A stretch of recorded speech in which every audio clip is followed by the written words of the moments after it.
All right. So I'm going to be making another recap for yesterday's games that I should have made a video uh, um, yesterday, but I didn't. So I'm making it now for yesterday's games. Um,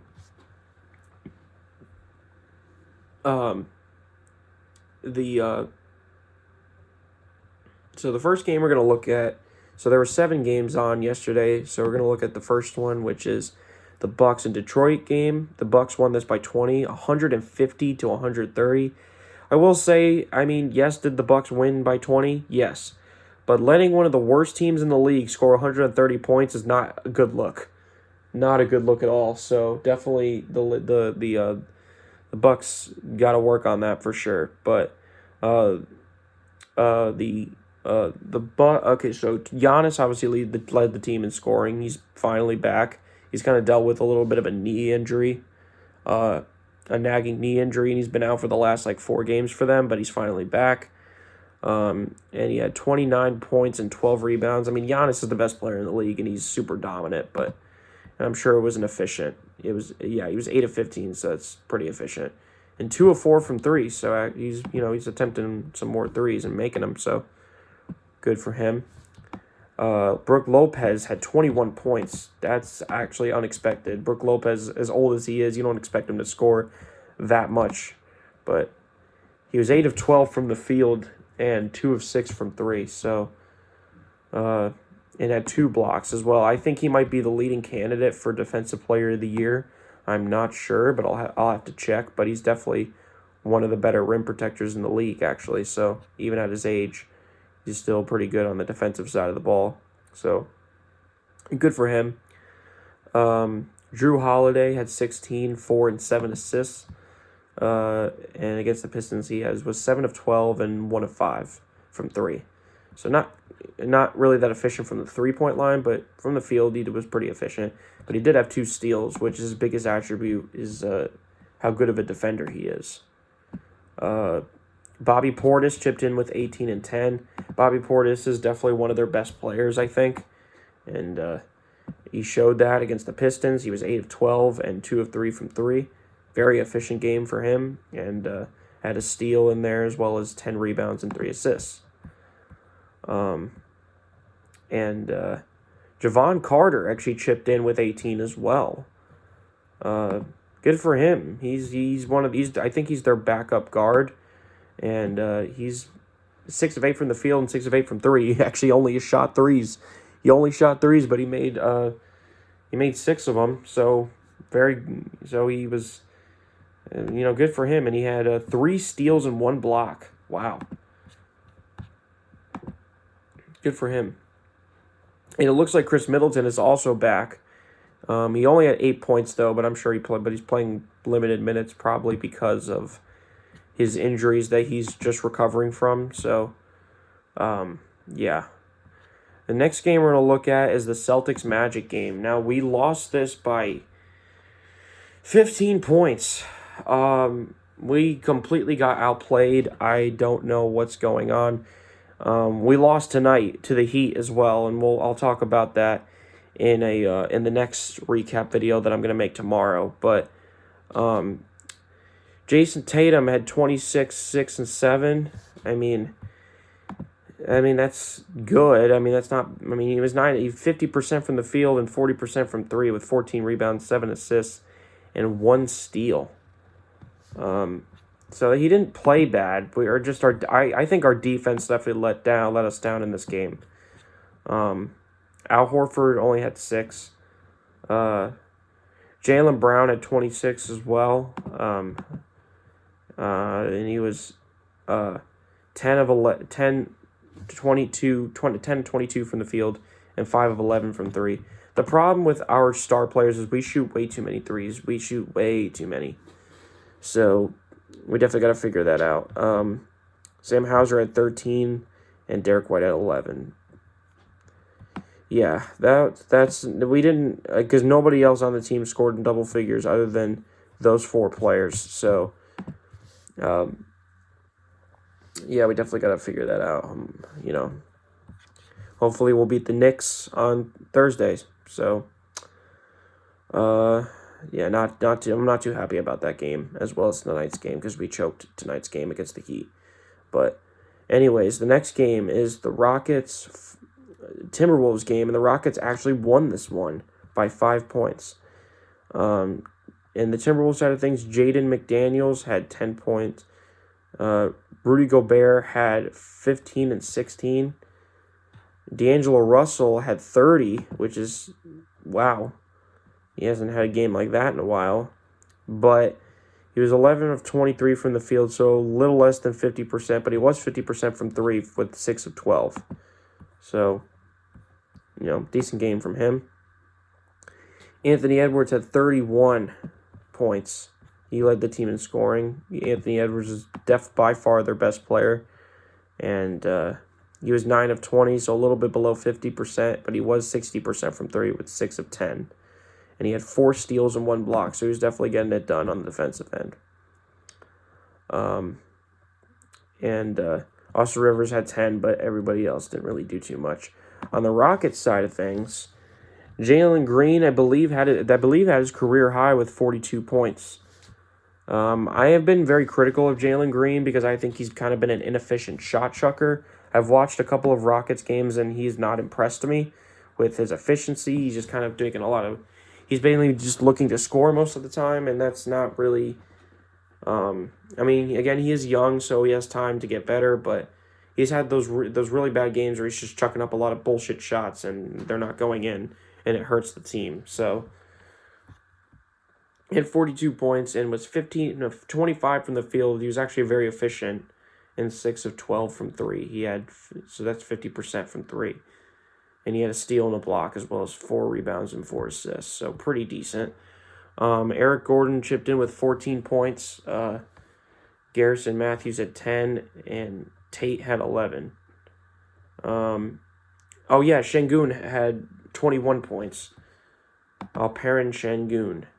Very underrated player in my opinion. I think that the Rockets definitely should hold on to him. He was 8 of 12 from the field and 1 of 2 from 3, so he definitely did his thing. I'm very high on this guy, actually, so good game from him. Next game is the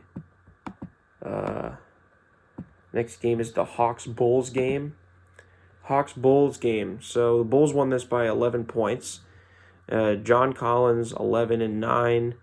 Bogdan Bogdanovic, 11 points and 4 assists. Clint Capella, 16 and 12 rebounds. Good for him. He's definitely doing his thing. He was 7 of 12 from the field. That's weird. He attempted a 3. Yeah. He had 2 steals and 2 blocks, though, so he definitely, did pretty decent defensively. So good game, or decent game from him. Trae Young with 21 points and 13 assists. Obviously, he only had 3 rebounds because he's fucking 6 foot. He's tiny, but, it's whatever. So you don't expect him to get a lot of rebounds. He was kind of inefficient. 7 of 16 from the field is not great.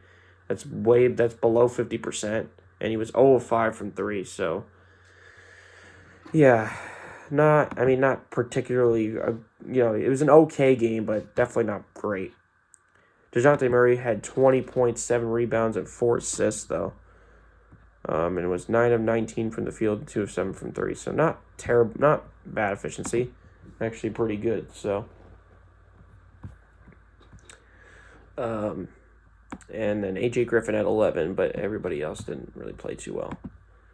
On the Bulls side of things, DeMar DeRozan led the team in scoring with 26 points, which is to be expected. He usually does lead the team in points. And he never shoots any threes, so obviously he was 0 for 0. But he was my bad, wrong game. That's against the Pacers. And that was tonight's game, and we'll talk about that in tomorrow's video. But he was 11 of 21 from the field, so I think it's about 50%, maybe 49.6% or something like that. But he was 50% from three. He did go 1 of 2 and had 3 steals. So good for him.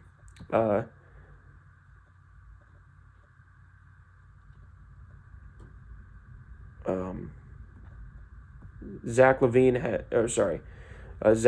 had 20 points. Zach LaVine had 20 points, and he was 7 of 17 from the field, 2 of 7 from 3. So a pretty efficient night for Zach LaVine. He's probably their second best player that they have. Patrick Williams had 18 and 10. And was 6 of 11 from the field and 2 of 4 from 3 and had a steal. So 10 rebounds as well. So good for him. Nikola Vucevic had 14 and 17 rebounds and 7 assists. He was 6 of 14 from the field, so below 50%, so not great. And he was 1 of 5 from 3, so he wasn't really that efficient, but he definitely filled up the stat sheet for sure. So that's kind of unfortunate, but what's it called? Alex Caruso at 12 and Kobe White at 10. So yeah. Decent game from the Bulls here. The Bulls are in the play-in tournament right now. I believe they're the 10th seed, if I'm not mistaken. So, they're trying to battle for that play-in spot. So we'll see how that goes. Hornets and Jazz. Now, I will say this about the Jazz. The Jazz are not a team that I expected to kind of be in the mix of things. Early on, at the beginning of the year and the first month and a half of the year, the Jazz sat at the top of the conference for a little bit. It was weird. They had a very hot start to the season. They were nailing a bunch of threes, and they were playing good defense. You know what I'm saying? It was weird. They've definitely fallen off since then, but they beat the Hornets, they beat the Hornets by 18 here. Obviously, the Hornets are not a good team, but the Jazz are not a great team either. So, good for the Jazz. What's it called? And then on the Hornets side of things, Mason Plumlee had 18 points. I don't know how Mason Plumlee's not really that good. I'm surprised that he's actually putting up those numbers. And against the Jazz, he was 5 of 6 from the field. So that means most of the 8 of his points came from the line.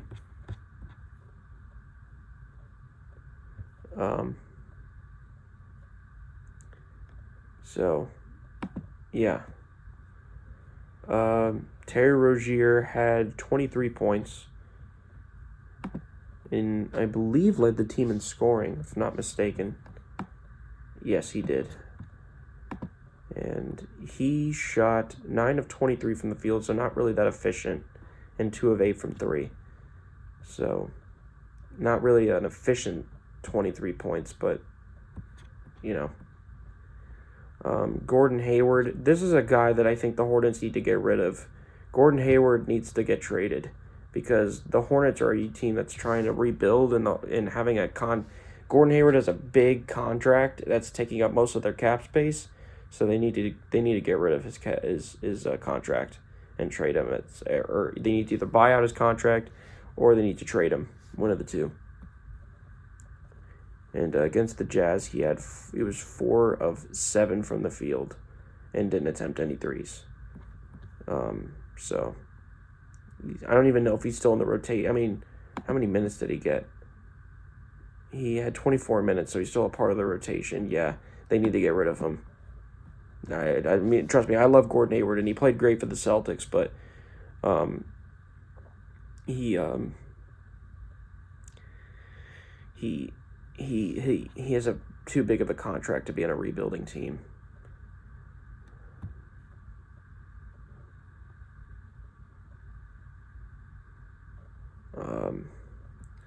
On the Jazz side of things, on On the Jazz side of things, Lauri Markkanen obviously led the team in scoring.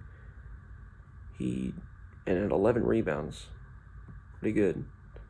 And he was 8 of 14 from the field and 4 of 8 from 3. So pretty efficient game from Lauri Markkanen. Jordan Clarkson had 18 points and was 8 of 50% from the field and 2 of 7 from 3. So decent game from him as well. Mike Conley had 14 and Colin Sexton had 11, but everybody else was kind of eh. But yeah, that covers that game. Next game is the Spurs and Trailblazers game, which the Blazers won by 20. And on the Spurs side of things, Keldon Johnson had 20. Keldon Johnson's actually one of my favorite players on this team. I think he has tremendous upside. And he was 8 of 15 from the field and 3 of 7 from 3, so good for him. So he played well. Jeremy Sokin, I think that's how you pronounce his name. Jeremy Sokin. Oh, this dude, the dude. So you know the dude on the Spurs with the multicolored hair. He kind of looks like Dennis Rodman. He had 18 points and 5 of 11 from the field and 2 of 2 from 3. So he made both of his threes. So good for him. Jakob Poeltl had 14 points and 7 rebounds. And he was 6 of 8 from the field, so pretty efficient game from him. He's actually been in a lot of trade talks for the Celtics, if you guys didn't know. I'm kind of iffy about that trade, but I'll talk about that more in another video.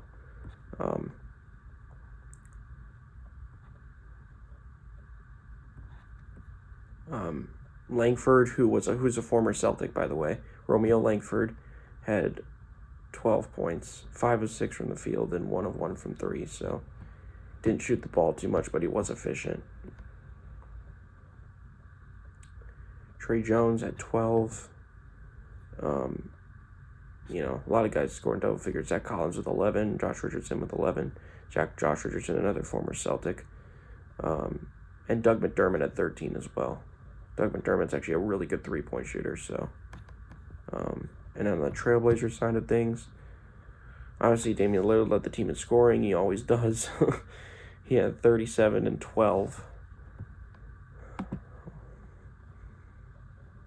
It was 12 of 19 from the field, 7 of 11 from 3, so very efficient game from Lillard.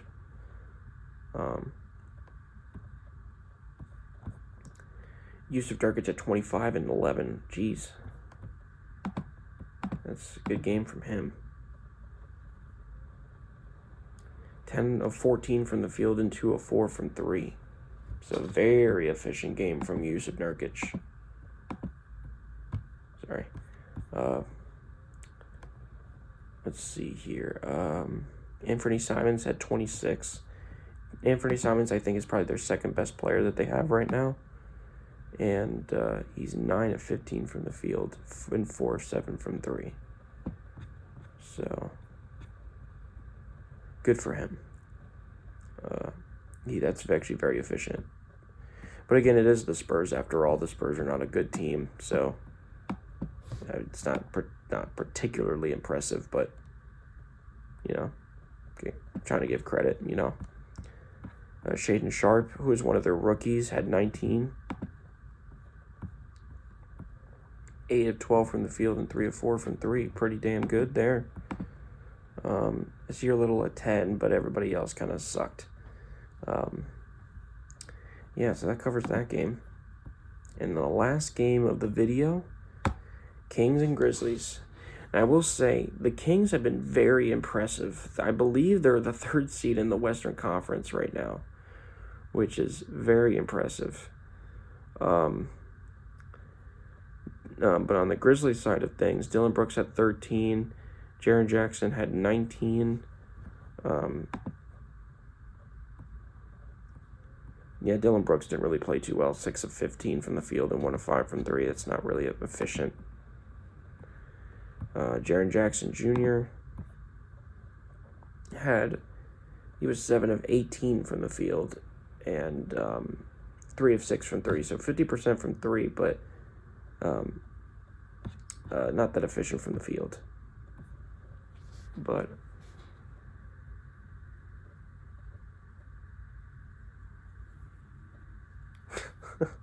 sorry, I'm just looking at the TV and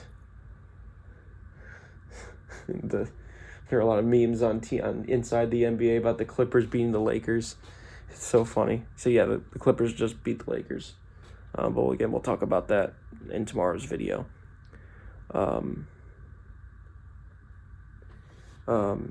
Xavier Tillman at 10, shot Tyus Jones at 12, and Desmond Bane at 21 points. So Desmond Bane.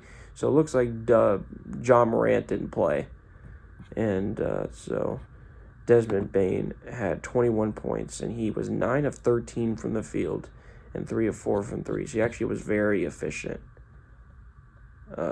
against the Kings. So, and everybody else played horribly. So, yeah, but that's it. This video was definitely a lot shorter than the other one, but there was less games to cover. So, well, actually, no, there wasn't. But I didn't go into as much detail. I didn't spend so much time on all these players. But yeah, it's getting a little late, so I'm gonna end the video here. So thank you guys for watching this video, and have a good day, guys. I'll see you guys for tomorrow's recap.